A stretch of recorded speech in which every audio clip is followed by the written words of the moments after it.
Coming up in this week's Torah Pearls. Are references in Leviticus 26 to the exile written as prophesying of the exile or retrojecting it? Is the Jubilee year ever observed in the Tanakh? Does the Bible allow for slavery? And if so, who can an Israelite enslave? Does the Moses Scroll condemn slavery? Hey, how many times is Levite mentioned in the book of Leviticus? Is a man worth more than a woman? All right, Jono, let's jump into this thing. Can't wait, Ross.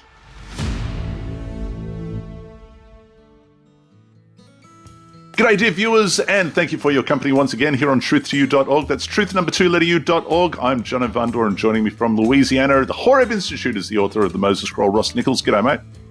Hello, Jono. How are you, my friend? I am underprepared, as you just reminded me. Underprepared because here we are in, I've just discovered, is a double Torah portion, Ross, and I've only read the first one. We're in Torah Pearls Season 3. It's okay because you've done it. You're going to drive this bus.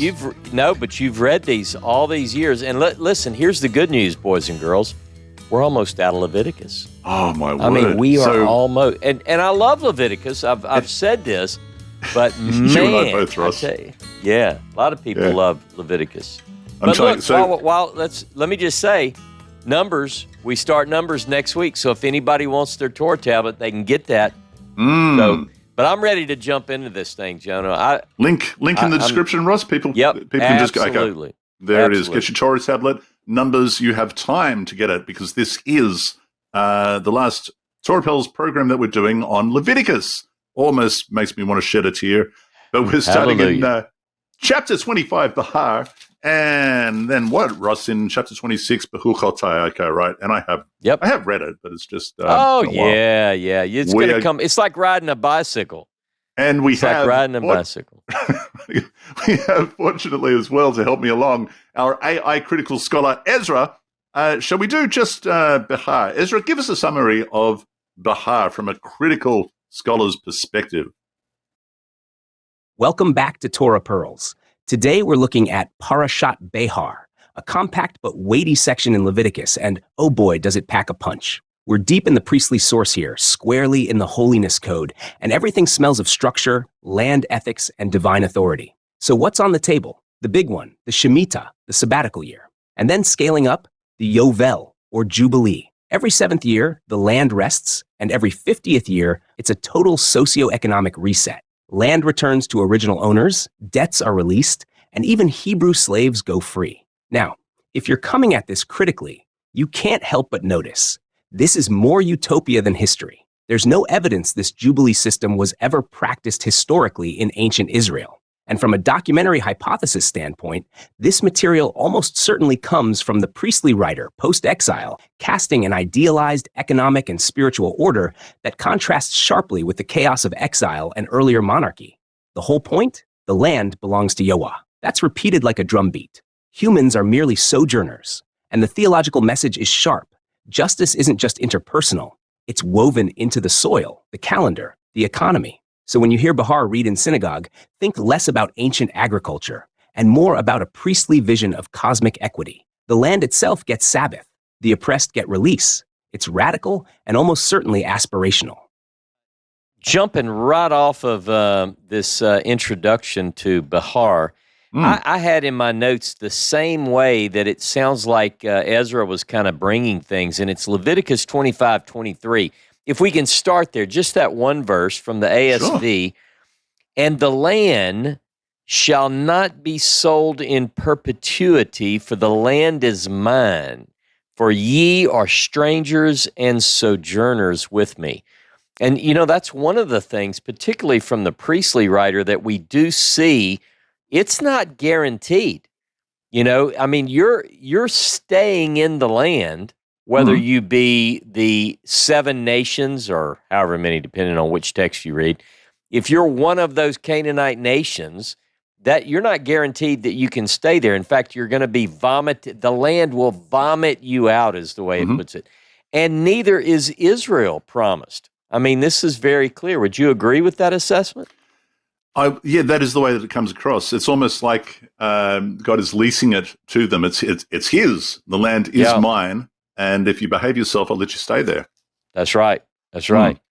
So it's and then we're starting off with these two periods, sort of every 7 years there's a Sabbath, and then you do 7 sevens, and there's a 7-year cycle, and there's a 49, a 50th year, I guess you would say. It's just it's interesting. There's some interesting things, and what I want to do is get your feel on it, and then I've got a couple of questions about this. So yeah, I have some questions about this too. And the way that I understand it, it seems to me that before we get into that, let me just start with verse 1 because I'm trying to understand, Ross, and I'm curious in your opinion here.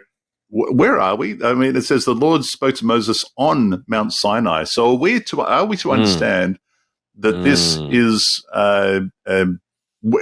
Are we to understand that this information was given to Moses when he was on Mount Sinai, or has he gone back to Mount Sinai? Have we left Mount Sinai? What's going on here? That is a good question. And I was just talking to someone the other day about this. When you look at Exodus, really from the time you get to Exodus 17, but it depends, which source you're looking at. It might be 18, 19. When Israel arrives at Sinai, remember the priestly writer uses Sinai. The other writer is going to use Horeb. We think Moses would use Horeb. The Moses scroll uses Horeb, Deuteronomy. But then when you go from, let's say from Exodus 17, where Horeb is mentioned actually, all the way until Numbers chapter 10, verse 11, all of that takes place at Sinai, I guess meaning the region of Sinai. But it does seem like this is presented, the priestly material that makes up Leviticus, this priestly material is presented as if it's given, and it's given as much weight as everything else that happens in Sinai. That's what I was wondering. So the priestly writer wants us to believe that at the same time Jehovah gave the 10 commandments to Moses, he also and all of the details about the tabernacle and this and that and all those other that this also was among that law. This was given to him on Mount Sinai. This is what the priestly writer wants us to believe.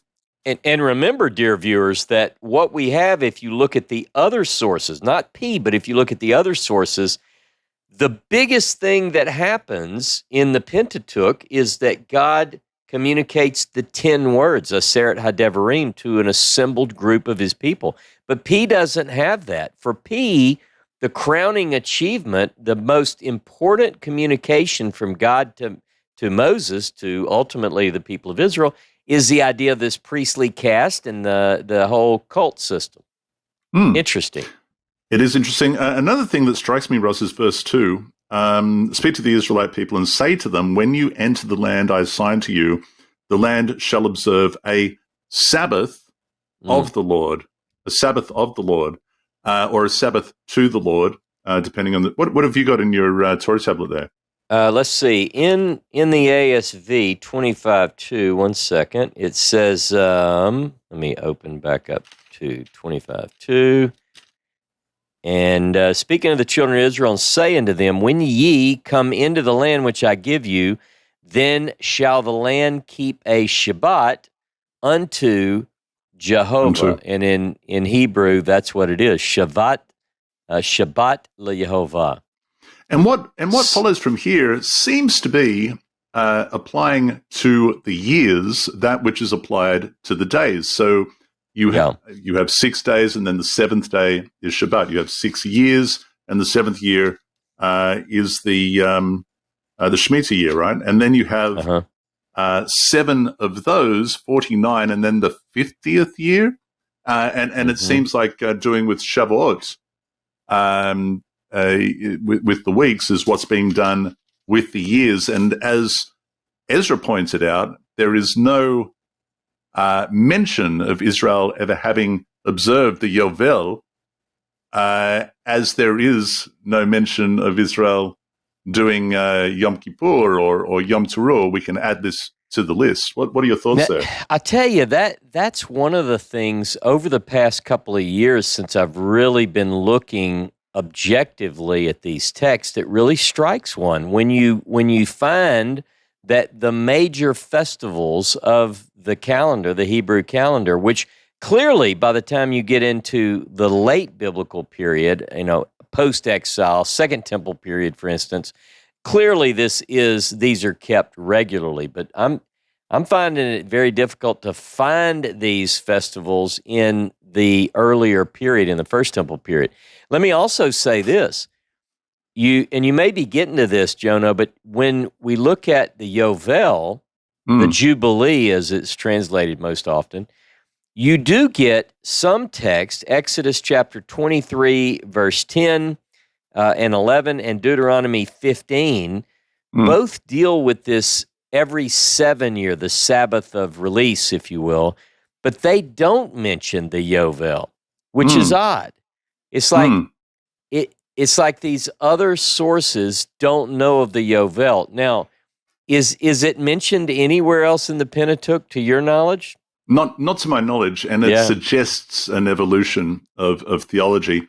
And it is interesting that, so it says in verse 8, you shall count off 7 weeks of years, 7 times 7 years, so that the period of 7 weeks of years gives you a total of 49 years. Then you shall sound the horn in the 7th month on the 10th day of the month, the day of atonement. So it's interesting that these two things are conflated, and we don't have a record of Israel ever keeping them. So most curious, but the priestly source. Let me read a footnote. I know we both like the Jewish Study Bible, and I've come to really look at almost every day. I carry this with me all the time, my new Oxford Annotated Bible. Here's the footnote on page 181. It says, the Jubilee, from the Hebrew Yovel, means ram's horn. It's blown to signal the holy day. It's to begin the day of purgation. See 16:1, so forth. In the 50th year, counted according to the sabbatical years, all agricultural work must cease, debts and indentured servants are released, and ancestral property that was sold reverts to its original owners. Now, listen to this. Contrast Exodus 21, verses 2 through 6, Deuteronomy 15, 1 through 3 and 12 through 18, and Jeremiah 34, 8 through 22, where the 7th year serves some of these purposes. There is no evidence for the practice of the Jubilee in the biblical period. No evidence. So what it's suggesting is, I think most people followed that, but it's suggesting that the Yovel, the way that it describes the Yovel, a lot of the features of the Yovel are already covered, according to Exodus 21 and Deuteronomy 15, by the sabbatical, the year of release. So it's almost superfluous. It's as if there's an evolution of it. Yeah. All right. So that is the Yovel and the Shemitah year. In this year of Jubilee, you shall, and I'm looking at verse 13, you shall return, as you said, the holdings. When you sell, now this is something you just pointed out to me as we were talking prior to going live, and I had missed this, but this is fascinating. So verse 14 says, when you sell property to your neighbor or buy any from your neighbor, you shall not wrong one another. Why is this so significant? It is very significant because that is a very rare word, Jono. I think that when I saw that, I thought, hey, where did I see that? So let me just tell you quickly. If we look at Leviticus 25:14, that's the first occurrence. And by the way, the root word in Hebrew is yod, nun, hey. And it's translated, I think, wrong in the translation that you just read. So we see it in 25:14 of Leviticus. We see it in 25:17. Do you have that open? Can you read 25:17? Do you have it right there? 25:17, I do have it right here, and it does say, do not wrong one another, but fear your God. I am Jehovah your God. Yeah, so it's this idea of wronging your neighbor or your brother, this idea. But listen, that's the only 2 times that we see that in all of the Pentateuch in any form. And then the next time we see it in two texts that are either right before the destruction by the Babylonians. In other words, we see it in Jeremiah 22, verse 3, and we see it in Ezekiel 45, which would probably be after the exile. Ezekiel's talking from the exile. So here's what I thought about when I read that. I said, we have an occurrence of that in the Moses scroll. And in the days of Jeremiah and Ezekiel, this is when the scroll was reportedly found in 2 Kings 22, 23, 2 Chronicles 34, 35.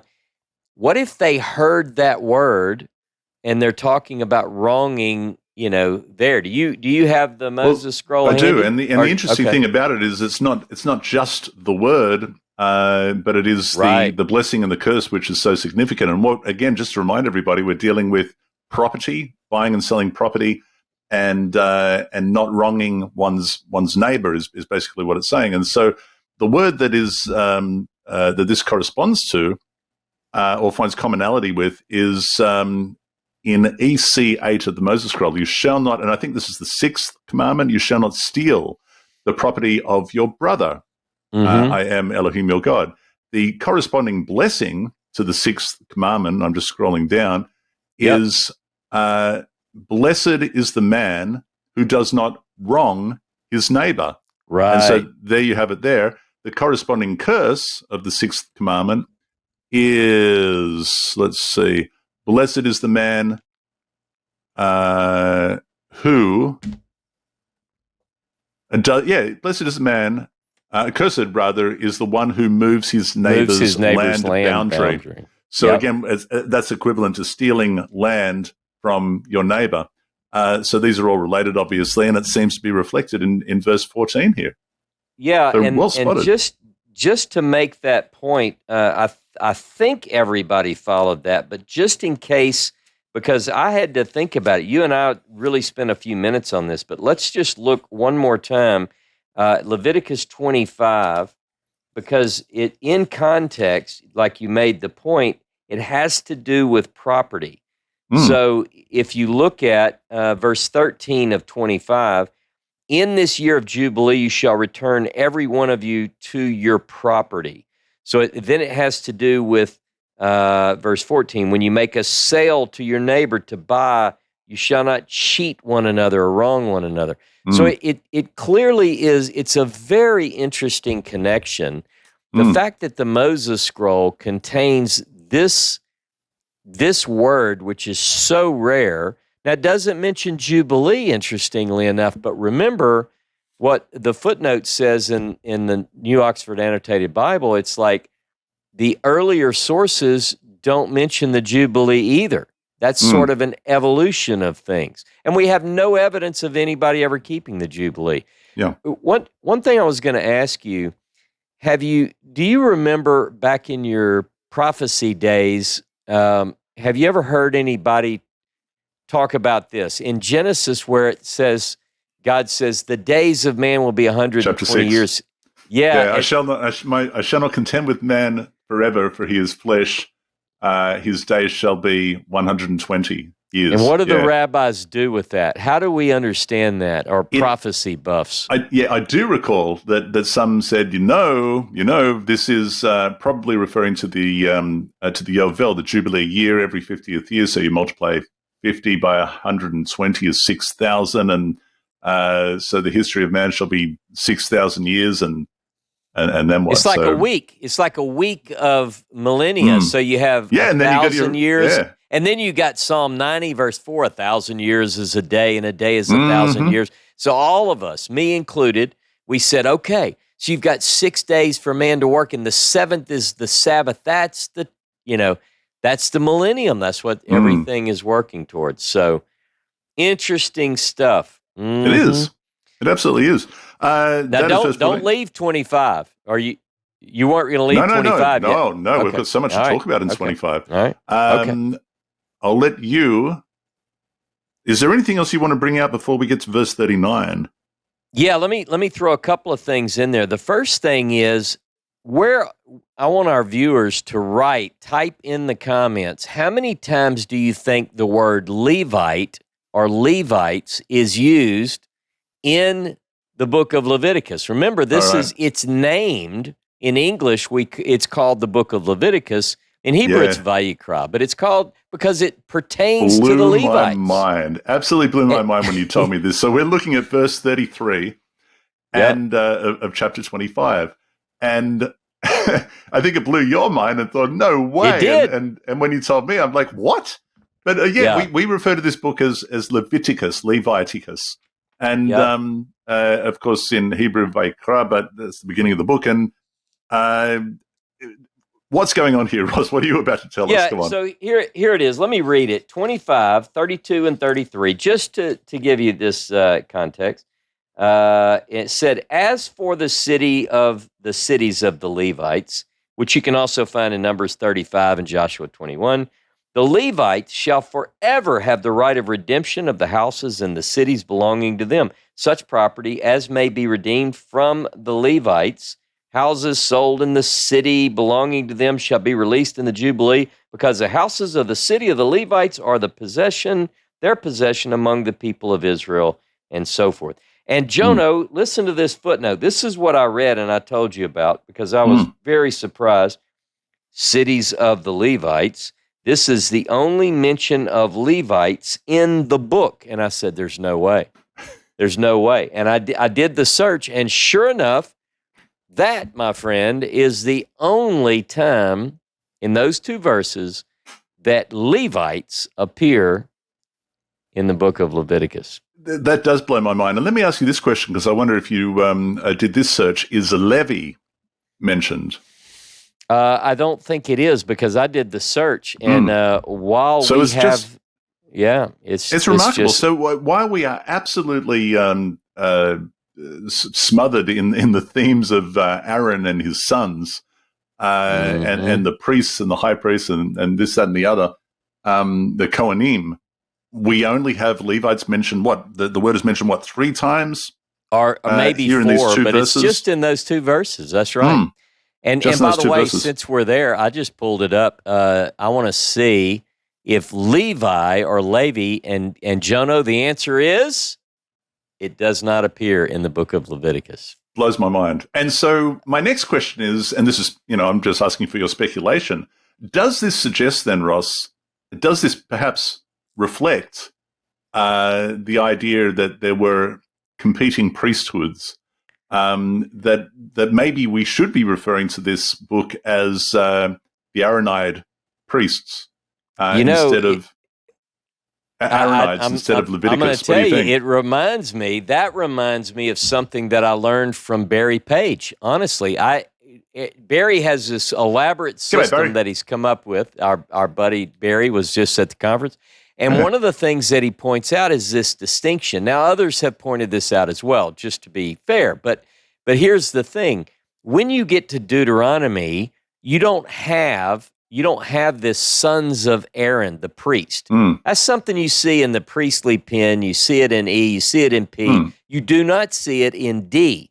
What we see in Deuteronomy is the Levitical priest. You see these 2 terms, Levites and Kohanim, pressed together. Whereas what you find in the priestly writings is, no.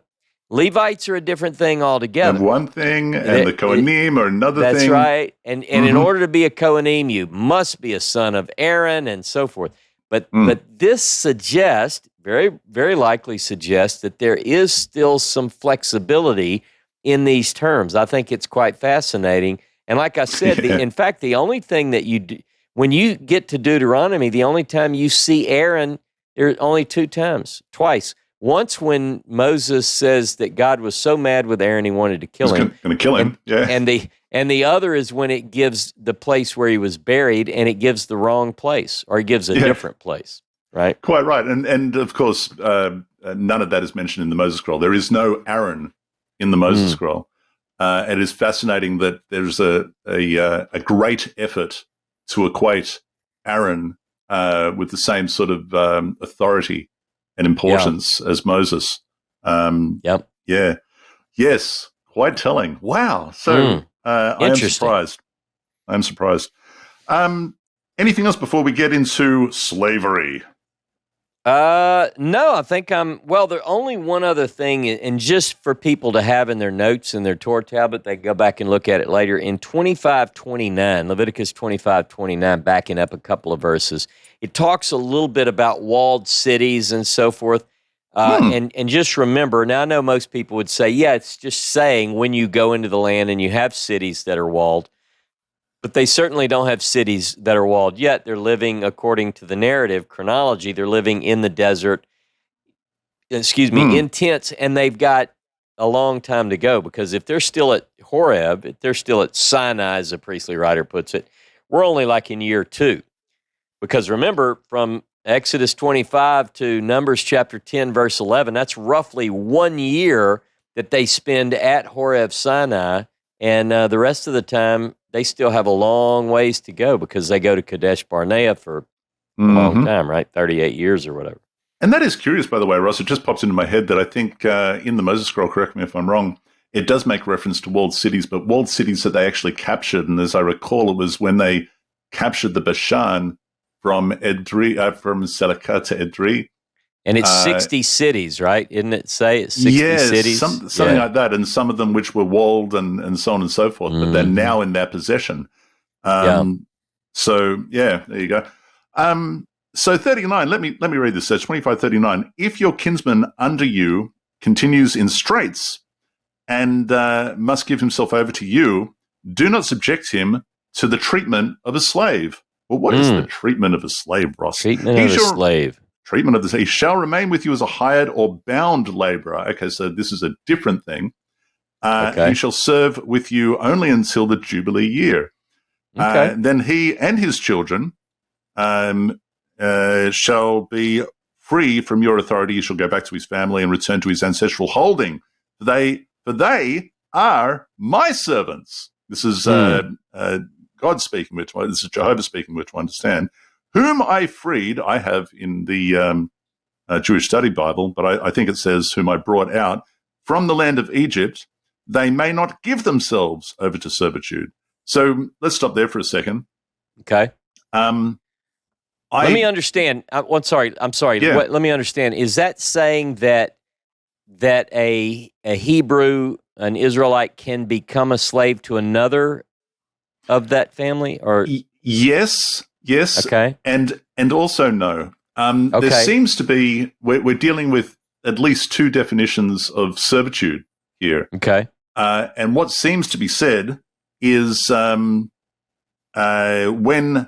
he gives himself over to you, in other words, he submits himself to servitude for a period of time, perhaps to pay off a debt, and we would call that an indentured servant or perhaps a bonded slave to pay off a debt, and it's only for a period of time. And God says, don't be treating him like a slave. So there's a separate category. Don't treat him like that category. Because why? Because I brought them out of Egypt so that they can be my slaves. They're my slaves. So don't treat him like a slave, because he's my slave. He eventually will go free and go back to his ancestral home, okay? Makes sense so far? Yeah. Then it says in verse 42, for they are my slaves whom I freed from lands of Egypt. It goes on to say, Ross, you shall not rule over him ruthlessly. You shall fear your God. Such male and female slaves as you may have, it is from the nations around you that you may acquire male and female slaves. You may also buy them from among the children of the aliens, the residents among you, or from their families that are among you, whom they begot in your land. These shall become your property. You may keep them as a possession for your children after you. You can bequeath them to your children, for them to inherit as property for all time.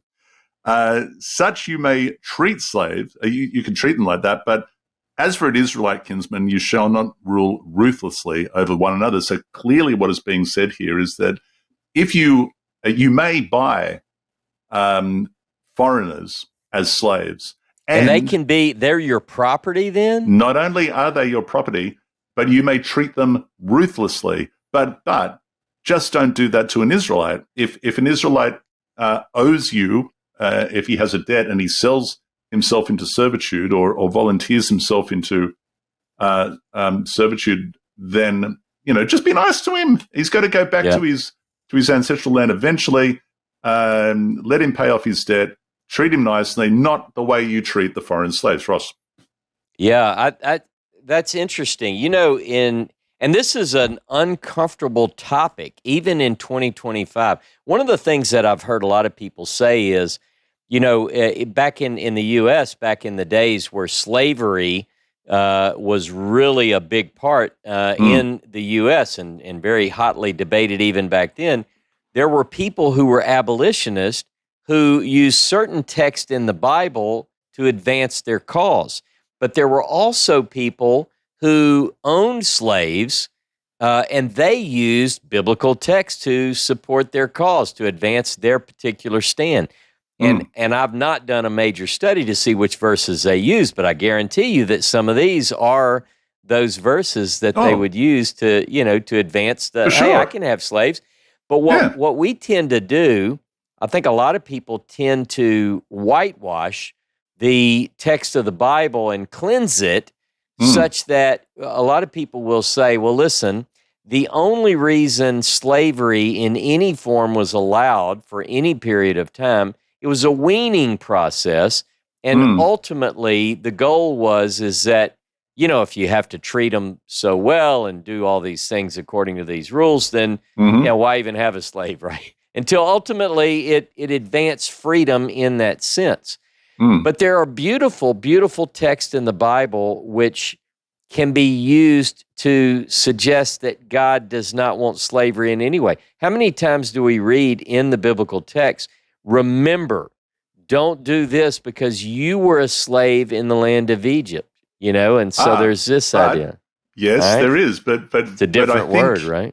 But you're referencing the fourth commandment as it appears in Deuteronomy chapter 5, right? I think.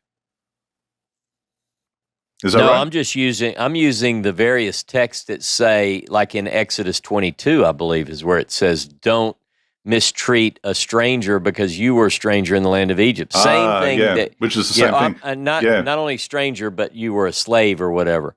Yeah, that's right. And, anyway. And what we're talking about is the caveat that is reflected in the caveat of the reason for Shabbat.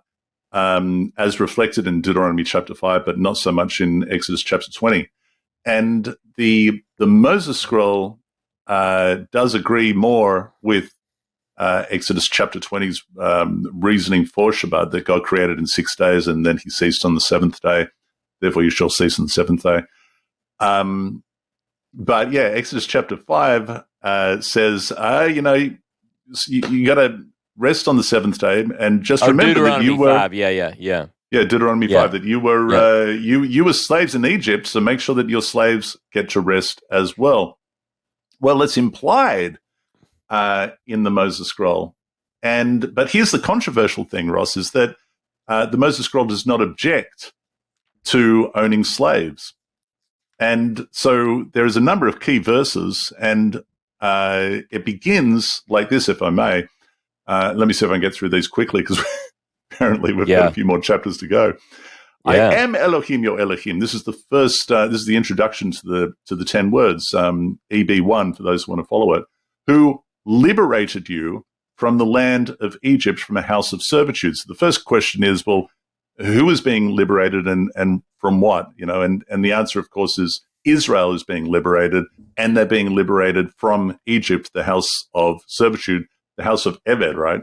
Evedim, which the house of slaves, if you like. Yeah. And so that doesn't imply that any slaves that the Israelite men may own are liberated from their ownership. It just means that Israel as a whole is being liberated from Egypt. And then we have the various categories, as I mentioned before, of slavery. As I mentioned, indentured servitude is one, or a bonded servant, one who sells them or submits themselves into servitude to pay off a debt or something like that. We also have, and I've mentioned this before, and I've speculated that that Israel, when they were in Egyptian territory, may well have been a vassal state or a tributary state within Egyptian territory, and that would have required them to supply perhaps taxes, goods, forced labor, and possibly even military service. And in that sense, they could be seen as, in servitude to Egypt.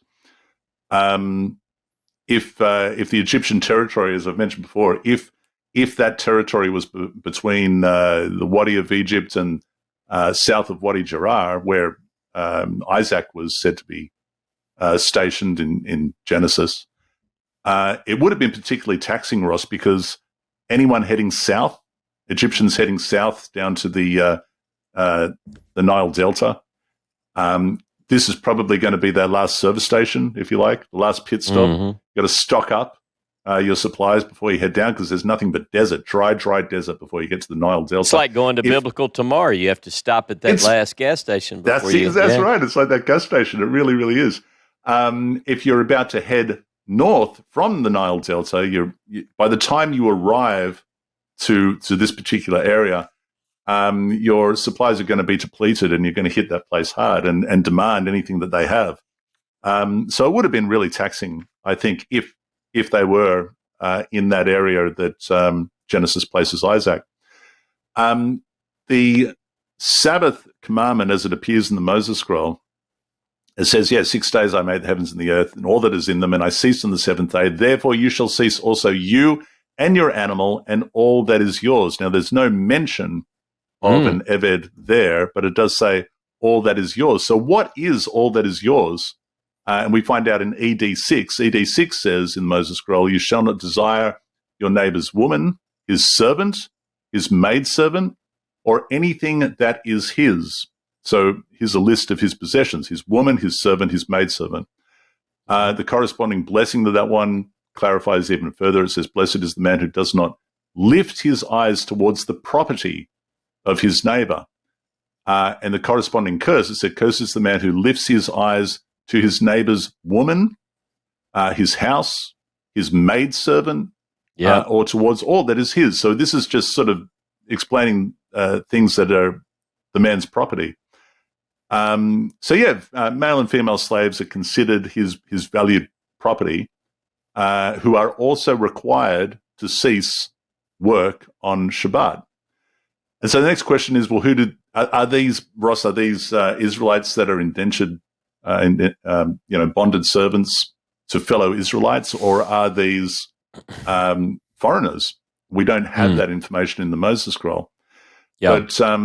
But what we do know is it the word Eved? Have you looked at that? It is Eved, although the female it's not Eved for maid servant. Yeah, it's a different word, right? Different word, but it's consistently used. Yeah, and so like I say, you have bonded labor, you have indentured servitude. They're very, very similar. Chattel slaves, who are mostly captives of war, that kind of the bottom rung, right? And they might have been treated a little bit harsher because you were at war with them. Yeah. Are these the kind of slaves that the Israelites had when they were liberated from Egypt? Don't know, but they are regarded as the property. And for how long? We don't know. We don't have a copy of these kind of contracts. And if we can go by anything, in the Moses scroll, we don't know, is what you're saying. In the Moses scroll, we don't know. Yeah. But I'll say this, Ross. I remember reading an article about, like we often hear about child labor and sweatshops in other countries and how terrible it is. And it is terrible from our perspective because we have, minimum wage and we have all of these rights and we have this, that, and the other. In fact, sometimes we have so much, we've argued for so much wages and we have so much rights. This happens in Australia thanks to the unions, that the companies just pack up and go elsewhere because we're too expensive, and then we don't have those jobs. Well, similar things happen when the bleeding hearts go into battle for these poor people that submit themselves to child labor or sweatshops and that sort of thing, and close these places down. Well, all of a sudden, the people who were working there for pittance now have nothing. Yeah. I've read articles that say, a lot of these people were happy to be getting the pittance because they're so poor, they're willing to work very, very hard for that amount of money. And so I'm just suggesting to people that be careful the way you interpret this as something necessarily very, very bad, because we have an idea of what slavery is and that it's always very, very bad. But if it supplies somebody food, shelter, and clothing, they may be very, very grateful to have it. They may be in a situation. Let me ask you Go ahead. too. I'm sorry. I just want to jump in and ask a question. When we think of the word eved in Hebrew, eved, a different form can be the word for work, the Ayin Beit Dalet. It has to do with work. So could it be your worker, we would say in English sometimes we would say an employee. So an employee is a worker, is a servant, slave has a certain connotation. Everyone knows it. Particularly, I'm in the South in the United States, and there is a very big stigma attached to, it's a debatable, very problematic discussion that we have, because you look at the history. But what I'm wondering, though, is could it be, and I think it could, I think in this case, in the Moses Scroll, and even in the biblical language, at times it doesn't mean someone who is in shackles. It could very well be what you described, someone either who is down on their luck, or indebted to you and have to pay that off somehow. Yep. Or are actually post-war and now have nothing. Or just a worker. Or just a worker, perhaps. Yeah, I think so. But here's the thing. If you were to take on a slave and the slave becomes your property, if you buy a slave and he becomes your property, there is at least a minimal responsibility of keeping that individual in good health, clothing, food, shelter, the bare minimum. The bare minimum, and actually, and we're to understand from the Moses Scroll, and they will cease from work on the Sabbath day. The man is responsible for that. The Israelite man is responsible for that. He has to make sure that he's going to get a return on his slave, in that and that he's going to look after him with the bare minimum. And that bare minimum might be something that the Eved is very, very grateful for. Right.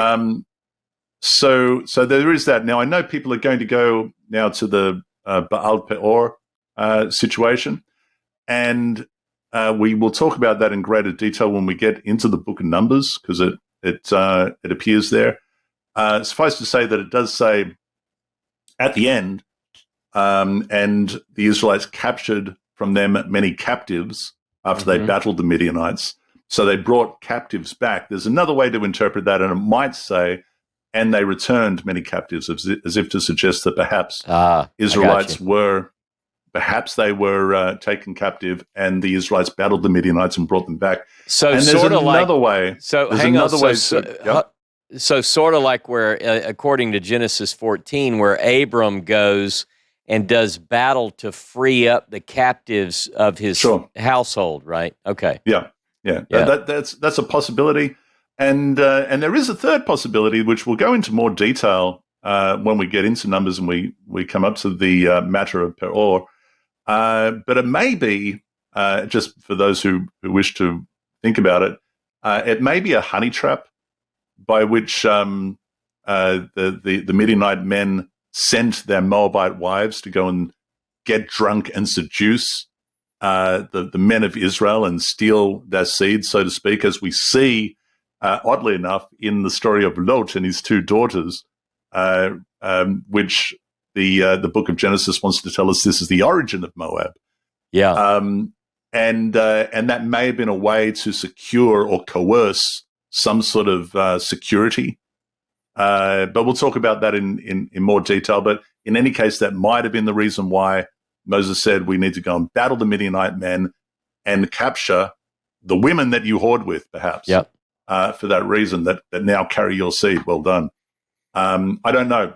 I honestly don't know. Highly speculative. We may talk about that. Yeah, but in it's going to be fun. Later. It's going to be fun when we get into numbers because I'm just going to say this just before we leave: the idea of things that happen, like things that happen for 1,000, Alex. In Moab. Yes. You think about, we have a couple of other interesting stories associated with that whole narrative that we're going to get into in more depth. But you have Bilam, this prophet, and you and I on the Tanakh tour, when we go to Jordan, when we go to that little archaeological museum, there is mysteriously a prophet. And we have some words about this prophet, and they're written in red letters.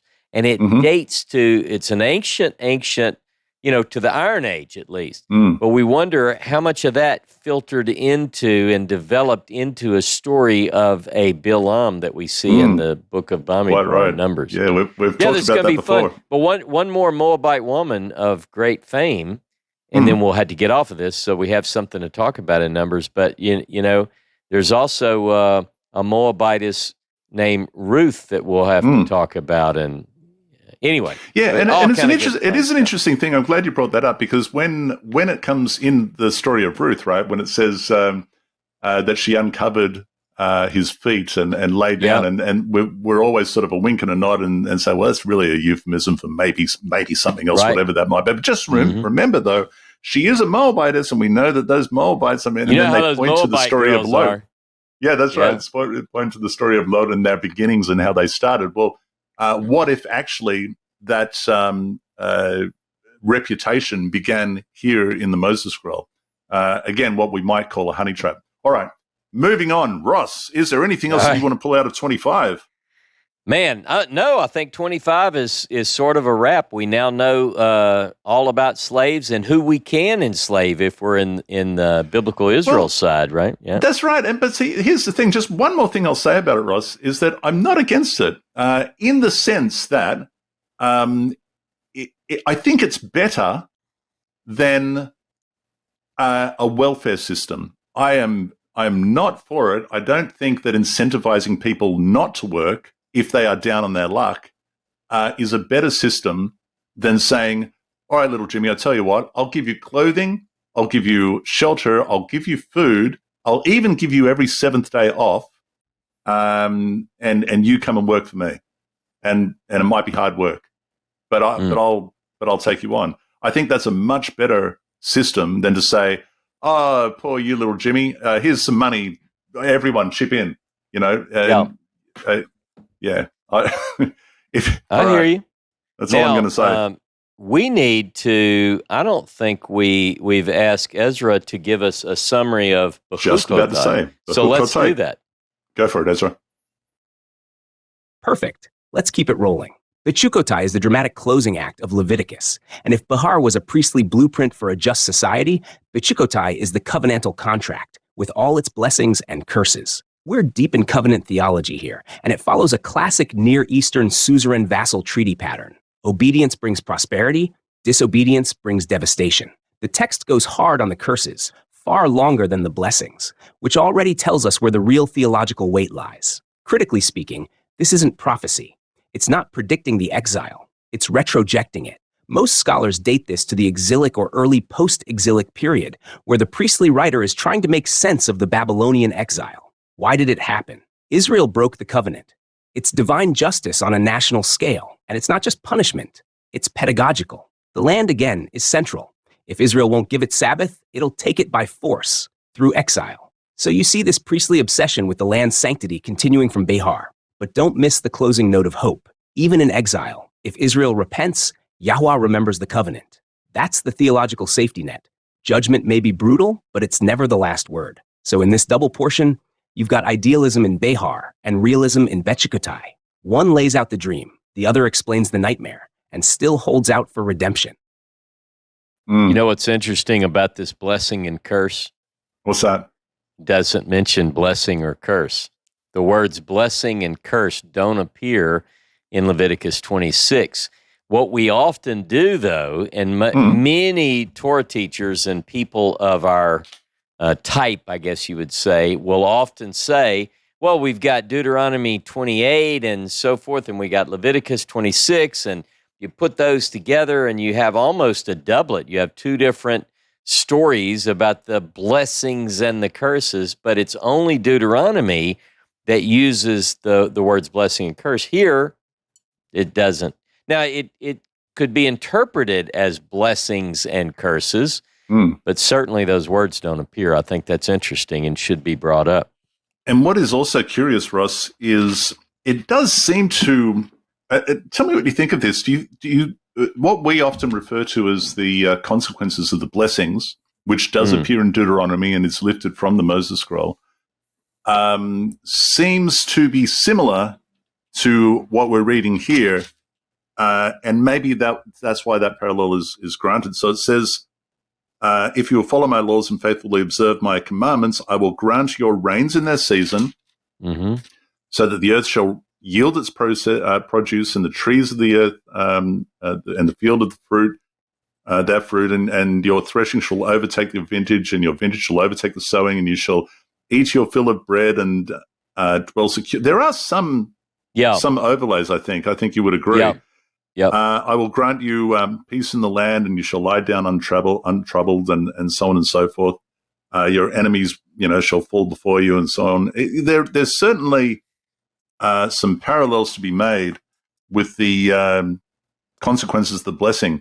The difference, though, is that, and we've said this many times, the blessed be the man, that each commandment in the Moses scroll has a corresponding blessing and a corresponding verse.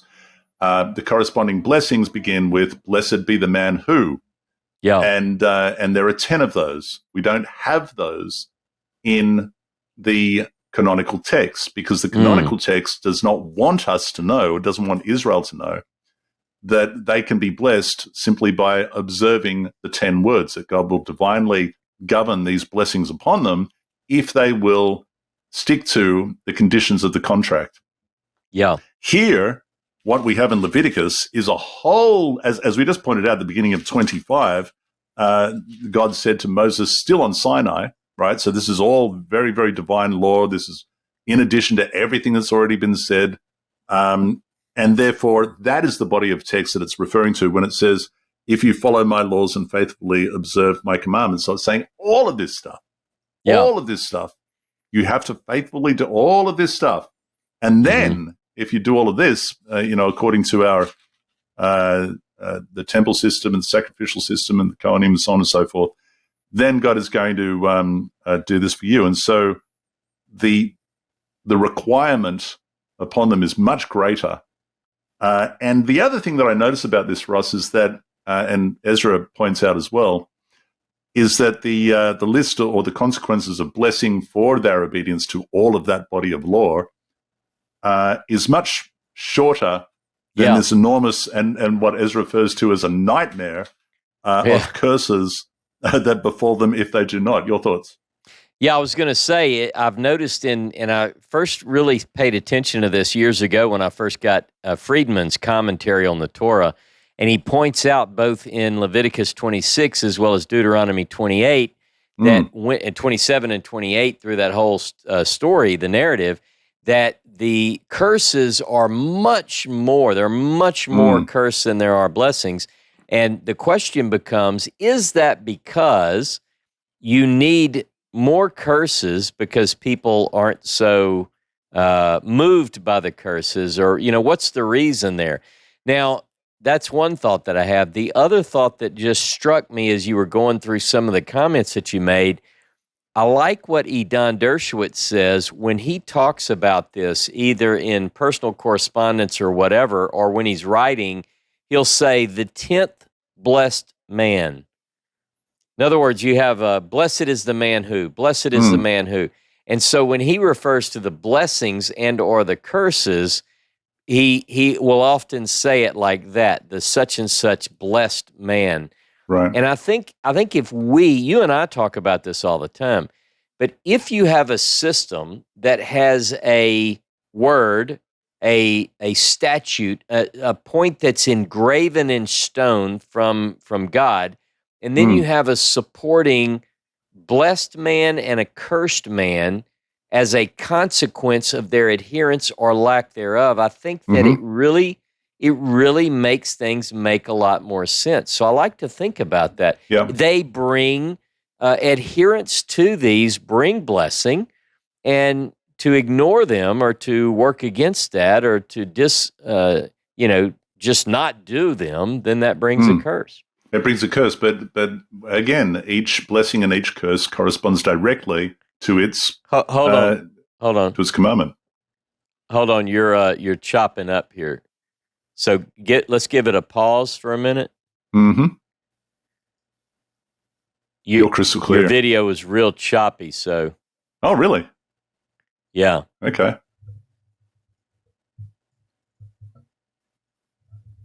Okay, now whenever you're ready, if you can repeat that, let's see if you're, do a test first. Test 1, 2, 3. Okay, that's good. Now Really? start Okay. over with your point, sorry.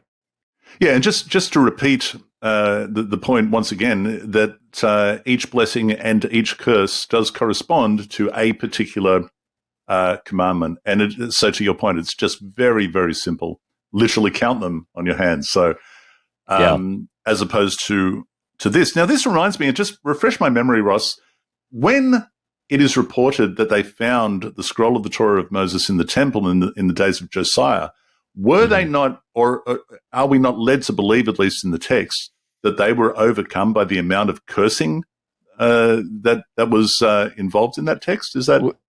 It's something we tend to make that leap based on good contextual evidence. But remember, the king rips his garments, and it is clearly something which indicates that they are in dire trouble.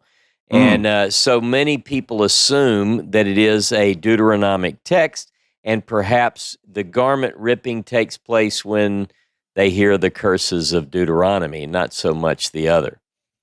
Yeah, not perhaps so because to your point, and as Richard Elliott Freeman points out, there is a lot more emphasis. They are expounded upon, the curses, and changed considerably from the Moses scroll in Deuteronomy.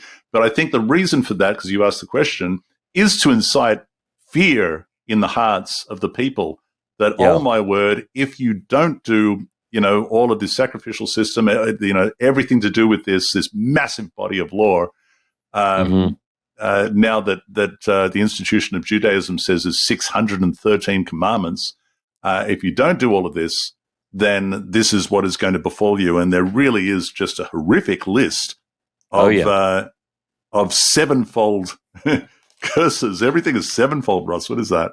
7 times 7, man. It's scary. Yeah. It's worse and worse, doesn't it? And if this, it really does.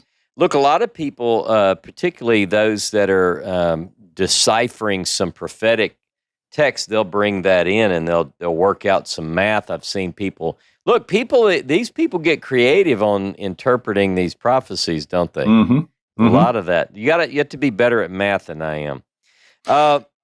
But one of the curses in particular, I don't know if you have more to cover on this, but I wanted to touch a couple of other things. This. Please. One, just in passing, this chapter 26, verse 29, where they're going to eat their children, that is the most horrible thing. I can't imagine any people resorting to that. Anyway, I don't like that. If I can just, we have examples of this, maybe not eating. Well, we do have examples in history of people eating people, even in modern history. But what happens is that when you get hungry, you begin to lose your mind. And slowly but surely, the most important thing, the primary priority, is to put something in your mouth. Your animal instincts take over, and you have to eat something. I remember the story of Defiance. Just thinking about this now. I remember this one here, and there was a movie made on it. It's a good book. It's a good movie. But it's something that happened during World War II, and the Jews that hid out in the forest, to avoid the concentration camps. And even though horse is an unclean animal, and so many of them were observant Jews. They ran out of things to eat, and they all decided, you know what, better eat the horse. I'd rather we're them eat die. horses, I guess is what I'm saying. But anyway, I don't have to go into that much. But let me ask you this, though. There is also, look at chapter 26, verse 33 through 45. I want to ask Ezra, sort of as we come to at least towards the end of the Torah portion or the book of Leviticus even. Let me ask Ezra about this, because I've read that this seems to suggest sort of a post-exilic, and he touched on this a little bit. Yeah. In fact, maybe we don't necessarily need to ask the question again, but you know, if you look at verses 33 through 45, that, you know, now that I think back about what Ezra said, he did mention how a lot of times people, it's not predicting the exile, it's retrojecting it. So right. the reason, yeah, he said that. The reason that scholars say that, it feels, it's very descriptive of what would happen. So rather than it showing up as a prophecy, you know, most scholars say, no, that's not what that is. This is the Judeans are trying, the priestly writers are trying to come to grips with why they were exiled. And this is the answer, 26 through chapter 33 through 45. But here's one of the things that I want to bring out. If we remember back to when we started this, it starts off in Behar as telling about giving the land the Sabbath. You know, make sure that you allow the land to rest. And if you look at, and that's in chapter 25, verses 2 through 7. Look at 26, verse 34 and 35. 26, 34, 35. Let me get there. And then the land will accept its Sabbaths. This is 34. All the days of devastation while you are in your enemy's land. Then the land will cease and accept its Sabbaths. Yeah. Yeah. So it wants us to think and to know that the reason for the exile is because the people didn't keep the land's Sabbaths. Now, there's one other text that I have, and this is in 2 Chronicles. And by the way, I know that several people have this New Oxford annotated, so it's 673. Now let me just read this. It's from 2 Chronicles 36, verse 17. Therefore he brought up against them the king of the Chaldeans, who killed their youths with the sword in the house of the sanctuary, and had no compassion on young man or young woman, the aged or the feeble. He gave them all into his hand. All the vessels of the house of God, large and small, and the treasures of the house of the Lord, the treasures of the king and of his officials, all these he brought to Babylon. They burned the house of God, broke down the wall of Jerusalem, burned all its palaces with fire, and destroyed all its precious vessels. He took into exile in Babylon those who had escaped from the sword, and they became servants to him and to his sons until the establishment of the kingdom of Persia, to fulfill the word of the Lord by the mouth of Jeremiah, until the land had made up for its Sabbaths all the day that it lay desolate. It kept Sabbath to fulfill 70 years. Now, this is only in Chronicles. In other words, this is the interpretation of the priestly writer of Chronicles. The chronicler wants us to say that they went into exile because they didn't allow the land to rest. And this, of course, is drawing off of a passage in the book of Jeremiah, chapter 25. And here's the footnote. Just quickly, part of the footnote here says the following. On the prophecies of Jeremiah, see Jeremiah 25, 11 to 12, and 29, 10, which are here conflated with Leviticus 26. And so, but again, the whole point is, according to the priestly writer, the whole reason they went into exile was because of this. Now, that is not necessarily the answer we get from all the text in the Bible, as you know. There are quite a few reasons why they went into exile, but it backs up what we said early on. We have no evidence that they kept these. So if someone said, well, you don't know that. Well, according to the Bible, they didn't keep them because here and, they didn't. Anyway. That really is interesting. So it what you're saying is that it emphasizes this as a major reason for their, as a major example of their disobedience. That's right. And therefore, as a result, they are evicted from the land. And I was going to ask you about that because I know that Richard Elliott Freeman has a note here on 26 verse 39, and those of you who remain. So the last entry of the curse list threatens exile. That does not in itself establish that this passage was written after the Babylonian exile. Exile was a reality in the ancient Near East, and one could imagine it as a curse at any period. The full passage, however, also promises a return from exile, Ross, which seems to address the actual community in exile. It is therefore more probably an addition to the list composed after the Babylonian exile, though we might consider the possibility that it is original to P and was written with the Assyrian exiles from the northern kingdom of Israel in mind. He attributes from verse 39 all the way to the end of verse 45 to the redactor.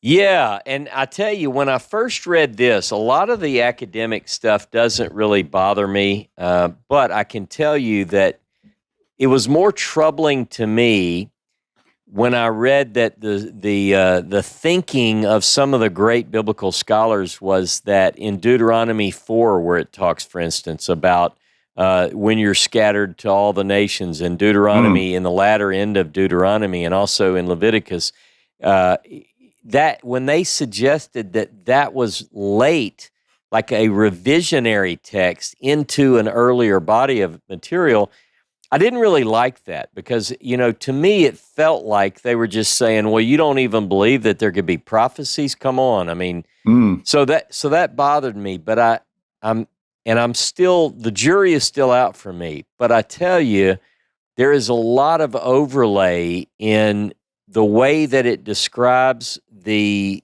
exiles, plural, and what we see in these texts, and it makes you wonder, is this a response to the exile rather than a prediction thereof? So, like I said, but I can tell you that these texts clearly show signs of an editing. You just finished, let's look at Leviticus 26:46, which is right after this text, because there's something interesting here. If I read 26:46, it says, these are the statutes and ordinances and laws that the Lord established between himself and the people of Israel on Mount Sinai through Moses. What does that sound like to you? Right. So this is where Richard Elliott Freeman suggests it returns to the priestly source, and quite right. It says these are the laws and the judgments and the instructions that Yahweh gave between him and the children of Israel in Mount Sinai by the hand of Moses. Amen. That's it. New book. But it's not a new book. What's going on? It's not a new book. We still have another chapter. And then when you read chapter 27, and if you go to the very end, it has another ending. These are the commandments, verse 34, that the Lord gave to Moses for the people of Israel on Mount Sinai. It's almost like the writer says, okay, all right, we're finished at the end of 26. And he says, no, hang on. Hold on, you have to put this in there. He's like, oh, man, I just finished up. I'm not writing the scroll again. Oh, that's okay. Look, just put this in and you can put the ending, the same basic ending after chapter 27. They didn't use chapter numbers, but anyway. So that's kind of an interesting point. And then the only other thing that I had in chapter 27, Jono, was a question for you, and that is, are men, according to the priestly writer, of more value than women? Monetary value? Be careful. Yeah, monetary value. Yeah. Well, this is interesting, isn't it? Because there's this thing today where the feminists want us to believe that there is a gender wage gap. Looks like it goes back to the priestly hand, actually. Is that right?